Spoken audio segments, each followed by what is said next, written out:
오늘 말씀은 바이블타임 132페이지 숫양과 숫염소의 환상입니다. 바이블타임 132페이지 숫양과 숫염소의 환상입니다. 본문 요약을 함께 읽으시고 다니엘 8장 1에서 4절 말씀을 함께 읽으시겠습니다. 본문 요약입니다. 다니엘이 본 숫양, 숫염소 환상에서 숫양은 두 뿔은 메대와 바사제국, 숫염소는 마게도니아를 상징한다. 이 환상은 바벨론 제국 멸망 후 고대 근동의 획번을 놓고 각축을 벌인 열강 등에 대해 기록하고 있다. 다니엘서 8장 1에서 4절 말씀입니다. 나 다니엘에게 처음 나타난 환상 후 벨사살 왕 제3년에 다시 한 환상이 나타나니라. 내가 환상을 보았는데 내가 그것을 볼 때 내 몸은 엘람 지방 수산성에 있었고 내가 환상을 보기는 을레 강변에서이니라. 내가 눈을 들어 본즉 강가에 두 뿔 가진 숫양이 섰는데 그 두 뿔이 다 길었으며 그중 한 뿔은 다른 뿔보다 길었고 그 긴 것은 나중에 나타난 것이더라. 내가 본즉 그 숫양이 서쪽과 북쪽과 남쪽을 향하여 받으나 그것을 당할 짐승이 하나도 없고 그 손에서 구할 자가 없으므로 그것이 원하는 대로 행하고 강하여졌더라. 아멘. 오늘 말씀은 다니엘이 첫 환상을 본 후 2년이 지나서 두 번째로 환상을 보게 된 상황입니다. 이 환상을 통해서 다니엘은 숫양과 숫염소에 대한 환상을 보았고 장차 일어날 일에 대하여서 하나님께서 말씀해 주셨습니다. 다니엘이 벨사살 왕 제3년에 두 번째 환상을 보았는데 그의 몸은 엘람 지방 수산성에 있었고 환상은 을레 강변에서 보았다고 말하고 있습니다. 을레 강변은 수산성 안에 있는 것으로 수산성은 다니엘이 거주하였던 바벨론에서부터 약 345km 정도 떨어진 지역이었기에 당시 바벨론의 관리였던 다니엘이 일시적으로 그곳에 파견되어 있었다라는 견해가 있습니다. 혹은 다니엘이 몸은 바벨론에 있으면서 환상 속에서 자신이 수산성에 있었던 것을 보았다라고 해석을 하기도 합니다. 다니엘은 강가에서 두 뿔 가진 순양을 보았는데 이 순양의 나중에 난 뿔이 다른 한쪽 뿔보다 더 길었습니다. 순양은 서쪽, 북쪽, 남쪽을 향해 들이받았고 이를 당할 짐승이 없어서 그가 원하는 대로 다 행하면서 강하여졌다라고 성경이 기록합니다. 다니엘이 이 순양에 대해서 생각하고 있을 때 숫염소가 서쪽에서부터 나타났습니다. 이 숫염소가 온 땅을 두루 다니면서 땅에 닿지는 않았고 그 순염소의 두 눈 사이에 굉장히 현저히 강한 뿔이 있었습니다. 이 염소가 다니엘이 처음 보았던 그 숫양에게로 가서 분노한 힘으로 나아가 그 두 뿔을 꺾어버렸습니다. 이렇게 싸움에서 이긴 숫염소가 점점 강대해지더니 그 큰 뿔이 꺾이고 그 뒤로 현저한 뿔 넷이 하늘 사방을 향해 생기게 되었습니다. 이때부터는 하늘을 향한 내용으로 환상이 진행이 되는데 이 새로 생긴 네 뿔 중 한 뿔에서 또 작은 뿔 하나가 나서 남쪽과 동쪽과 또 영화로운 땅을 향하여 심히 커지더니 하늘 군대에 미쳤다라고 이야기합니다. 그 군대와 별들 중 몇을 땅에 떨어뜨리고 짓밟기까지 하여서 스스로 높아져서 군대 주제를 대적하며 그에게 매일 드리는 제사를 없애버렸고 그의 성소를 헐었으며 백성이 드리는 제사가 그에게 넘긴 바 되었다라고 했습니다. 그래서 진리를 땅에 던지고 자의로 행함을 형통하는 그러한 모습을 설명하고 있습니다.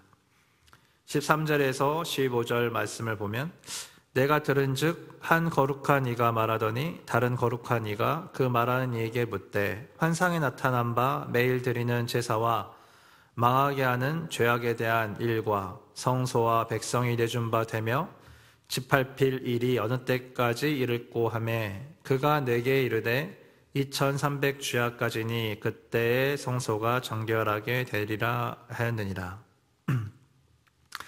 이제 다니엘에게 한 소리가 들렸는데 한 거룩한 이가 다른 거룩한 이에게 묻는 내용입니다. 그 내용은 이 염소가 만들어낸 일, 곧 매일 드리는 제사와 망하게 하는 죄악에 대한 일과 성소와 백성이 내준 바 되는 이 짓밟힐 일들이 어느 때까지인지였습니다. 사실 이 질문은 그 환상을 보았던 다니엘이 하고 싶었던 질문이 아니었을까 생각됩니다. 도대체 저런 악한 일이 발생하게 되면 그 시작은 언제쯤인지, 그리고 과연 끝은 날 것인지, 어떠한 모습으로 끝날 것인지, 그 끝은 언제인지 다니엘이 궁금해하지 않을까 싶습니다. 그런데 14절을 보면 이 질문을 거룩한 이가 다른 거룩한 이에게 했는데 대답을 이상하게 다니엘에게 해주었다라는 것을 볼 수 있습니다. 결국 이 환상을 볼 때 다니엘이 궁금했어야 할 부분에 대해서 미리 언급하여 주시고 대답까지 해주시면서 다니엘에게 무엇인가 명확하게 알려주시기 원하셨다라는 것을 저희가 볼 수 있습니다.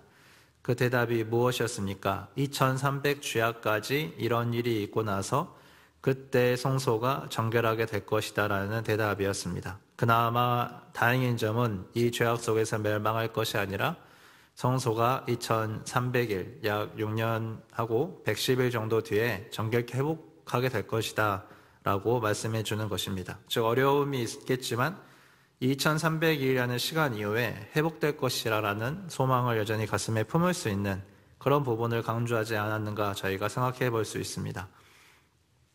이렇게 다니엘이 환상을 본 내용이 정리가 쭉 되어 있고 이제는 그 뜻에 대한 내용을 풀어주는 것이 후반부에 이어집니다. 15절에서 17절 말씀을 함께 보면 나 다니엘이 이 환상을 보고 그 뜻을 알고자 할 때에 사람 모양 같은 것이 내 앞에 섰고 내가 들은즉 을레강 두 언덕 사이에서 사람의 목소리가 있어 외쳐 이르되 가브리엘아 이 환상을 이 사람에게 깨닫게 하라 하더니 그가 내가 선 곳으로 나왔는데 그가 나올 때 내가 두려워서 얼굴을 땅에 대고 엎드리매 그가 내게 이르되 인자야 깨달아 알라 이 환상은 정한 때의 끝에 관한 것이니라. 환상을 본 다니엘이 그 뜻을 알고자 할 때 가브리엘이 와서 환상을 깨닫게 해줍니다. 이때 다니엘이 두려워서 얼굴을 땅에 대고 엎드렸다라고 합니다. 가브리엘은 이 환상이 정한 때, 곧 끝에 관한 것이라고 알려주는데 문자적으로는 종말의 때에 관한 것이다 라고 저희가 볼 수 있습니다. 그때가 명확하지는 않지만 앞으로 일어날 일에 대한 예언과 같은 환상임을 알려줍니다. 18절에서 25절 말씀입니다. 가브리엘이 말할 때 다니엘이 엎드린 상태에서 잠이 들었는데 가브리엘이 다니엘을 어루만져서 일으켜 세우고 환상의 뜻을 풀어줍니다.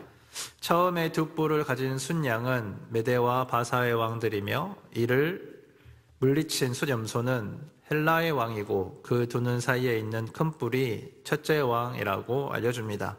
즉 숫염소는 헬라 제국을 의미하고 두 눈 사이에 큰 뿔이 알렉산더 대왕임을 우리가 지금은 생각해 볼 수 있지만 다니엘에게는 지금의 강대국인 메대와 바사가 무너질 것이다 라고는 생각할 수밖에 없었던 상황이었습니다.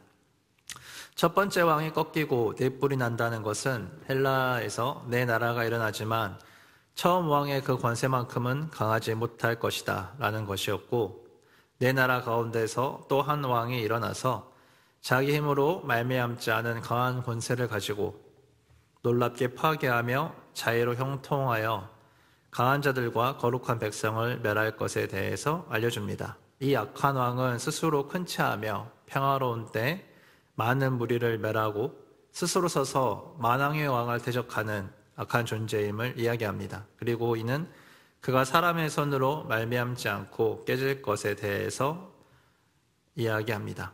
시대적인 배경이나 통치 기간 등을 고려해서 볼 때 학자들이 이 악한 왕이 셀류쿠스 왕조의 아피파네스 왕이라고 보는 것에 의견을 모으고 있습니다. 그는 자신을 신격화하고 이름조차 신의 현현이라는 뜻을 가진 아피파네스라고 별칭을 붙였고 화표에도 자신의 얼굴과 신이 현현하다라는 문구를 새겨 넣었다고 합니다. 그리고 약 6년의 기간 동안 번제 제단 위에 가증스러운 우상을 세웠고 율법서는 찢고 불살랐으며 율법서를 가진 자들을 가지고 있기만 해도 사형에 처하는 등 핍박과 악행을 저질렀습니다.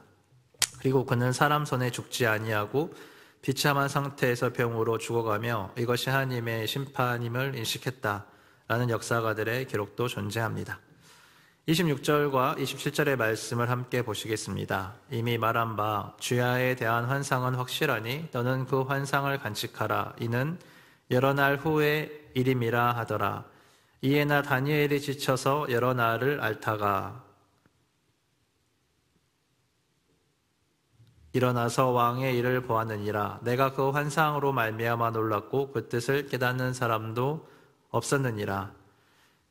가브리엘이 다니엘에게 이는 여러 날 후에 일어날 일이니 확실히 이 환상을 간직하라고 말합니다. 이 예언을 헬라 제국의 알렉산더 대왕과 에피파네스로 맞춰 본다면 약 400년 뒤에 일어날 일이기 때문에 이렇게 강조한 것으로 보입니다. 환상 후에 다니엘은 이제 지쳐서 여러 날을 앓다가 일어나서 왕의 일을 보았습니다. 이는 앓다가 일어난 후에 자신에게 주어진 왕의 일, 업무를 감당할 수 있었다고 해석이 됩니다. 다니엘은 이 환상으로 놀랐습니다. 그리고 그 뜻을 깨닫는 사람이 없었다라는 이 표현이 다니엘이 비록 그 가브리엘의 도움을 받아 뜻을 해석을 받았을지라도 그 환상의 의미를 그 시대에는 완전히 다 이해할 수 없었다, 해석할 수 없었다라고 저희들이 보면 좋을 것 같습니다. 오늘 말씀을 통해서 하나님께서 다니엘에게 환상을 통해서 앞일, 곧 정해진 때의 일을 말씀해 주시는 것을 저희가 볼 수 있습니다. 하나님께서는 어제나 오늘도 변함없으시기에 지금도 저희에게 환상을 주시면서 인도하실 수 있으신 분이십니다. 그러나 다니엘이 기록하는 환상이 자주 일어나는 일이 아닌 특별한 때의 기록이라는 것과 그 해석을 하나님께서 주시기를 원하신다는 것을 저희가 기억해야 할 것입니다. 그리고 우리의 매일 삶 속에서 하나님의 다양한 인도하심은 우리가 알게 모르게 늘 존재하고 있다는 것을 알기 원합니다. 그분이 우리를 그의 손바닥에 새기시고 결코 잊지 않고 돌보고 계시기 때문입니다.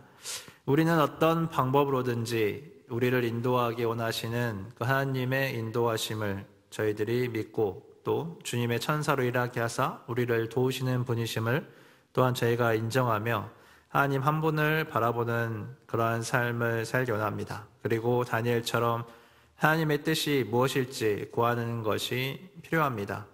우리의 자의로 어떠한 것을 해석하거나 또 우리가 꾼 꿈이나 어떤 것을 해석하기 위해 해몽을 찾아보거나 사주팔자 등을 보면서 장래를 점치는 것이 아니라 하나님께서 저희에게 알려줄 것이 있다면 주님, 저희에게 주님의 방법으로 알려주시고 저희가 그것을 지혜롭게 깨달을 수 있도록 도와달라고 주님께 나아가야 될 것입니다. 다니엘처럼 우리가 그 해석을 다 알지 못하는 때도 있겠지만 중요한 것은 우리가 그것을 붙잡고 하나님 앞에 나아가 하나님의 뜻이 이루어지기를 간구해야 된다는 것입니다.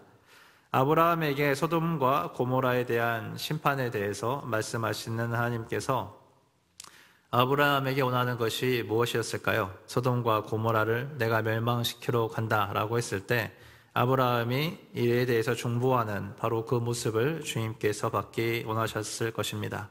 예수님께서 십자가의 고난을 받을 것을 제자들에게 말씀하셨을 때도 마찬가지입니다. 제자들에게 함께 감람산에 올라가서 이를 위해 기도하자라고 함께 기도해 주기를 주님께서 원하셨습니다.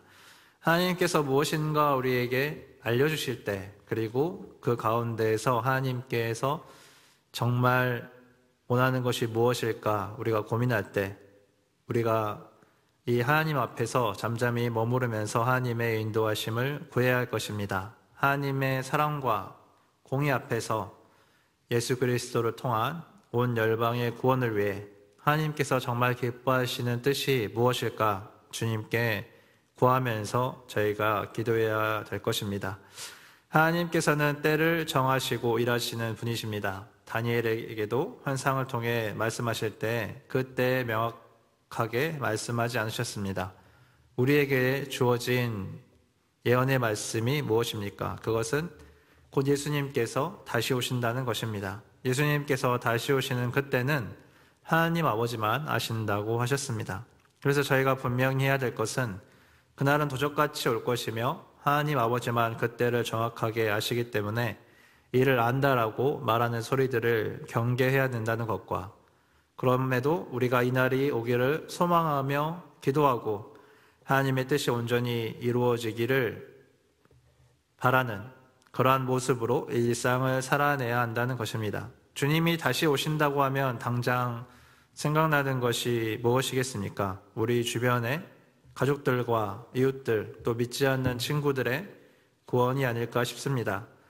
이 땅에 하나님께서 사랑하는 사람들이 지옥에 가서 슬퍼하는 그런 모습이 아니라 하나님께서 기뻐하시는 구원의 소식이 하늘에 울려 퍼지는 것이 시급한 일이지 않을까 싶습니다. 그리고 이를 위해서 우리가 주어진 일상에서 최선을 다해 하나님의 말씀을 따라 살아내는 것, 하나님의 뜻을 구하며 복음을 전하며 서로 사랑하며 이 삶을 살아내는 것이 오늘 말씀을 통해 저희에게 주시는 마음이 아닌가 싶습니다. 이 마음을 붙잡고 저희가 함께 기도하도록 하겠습니다. 기도하시겠습니다. 사랑이 풍성하신 아버지 하나님 감사합니다. 만왕의 왕이시고 천지를 지으시며 역사의 주관자 되신 하나님을 높여드립니다.